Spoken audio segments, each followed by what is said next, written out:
ആക്കിയതെന്ന് വെച്ചാൽ അവരെ ഉദ്ദേശം വേറെ ആയിരുന്നു. ഷാലുവിന്റെയും ഇവളെയും ഷാലുബയുടെ മാത്രമല്ല ഈ മുമ്പർ ഈ കള്ളിയുടെ ഇവള് കള്ളിയെ പൂലമൊക്കെ കള്ളിയാണ്. നേരത്തെ ഇതുപോലെ ഒരു കൊച്ചിനെ ഇതേ കണക്ക് അവള് ചെയ്തു. 3 കൊച്ചുങ്ങളെ ഇവള് കൊണ്ട് സംരക്ഷിച്ചാക്കിയിട്ട് എന്നെ വാർത്താനം വേറെ ഒന്നുമല്ല. ഇവിടെ 2 മാസത്തേക്ക് നിങ്ങൾ ഇവിടെ ആക്കിയിരിക്കുന്നു. ഈ 2 മാസത്തിനകത്ത് വെച്ചു നിങ്ങൾക്ക് ഞാനൊരു ഷീറ്റിട്ട വീട് വെച്ച് തരാം. അതിന്റെ പണം വാങ്ങിച്ചു. എന്റെ 50,000 വന്നത് എടുത്തു കൊടുത്തു. പക്ഷെ എന്റെ ഇത് വെച്ച് ഇവരപ്പോഴേ എന്നെ കുത്തിയെടുത്തോട്ട് പോയി. ഇവർക്ക് ഇഷ്ടംപോലെ അവിടെ കിട്ടിക്കഴിഞ്ഞു. ആ പണം മൊത്തം ആ പണം ഞാൻ ചോദിച്ചതാണ് ഇവർക്ക് ഇപ്പൊ വന്നത്. കാര്യം എല്ലാവരും അറിഞ്ഞെന്നുള്ളത് ഇടപെട്ടിട്ടുണ്ട്. എംആർ വൈജു തന്നെ ഇവിടെ കൊണ്ടാക്കിയത്.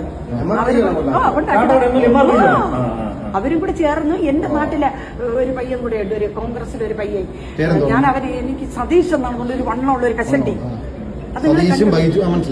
ആ പയ്യ അവന് ഞാൻ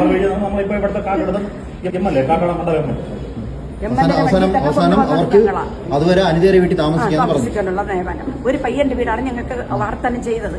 ഈ ആശുപത്രിയിൽ കുറച്ചപ്പുറത്താണ്. ഇവിടെ ഞാൻ അവിടെ ഇവരെ 2 പേരെയും നേഴ്സറിയിൽ നിന്ന് വാർത്താനം ചെയ്ത് വാർത്തയെ കൊണ്ടുപോയി. ഇവിടെ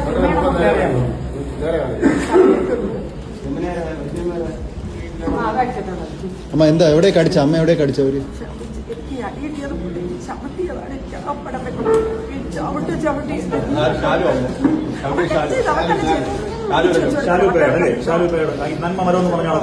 3ാമത്തെ പ്രാവശ്യം കൈ വയ്ക്കാൻ തുടങ്ങിയത്.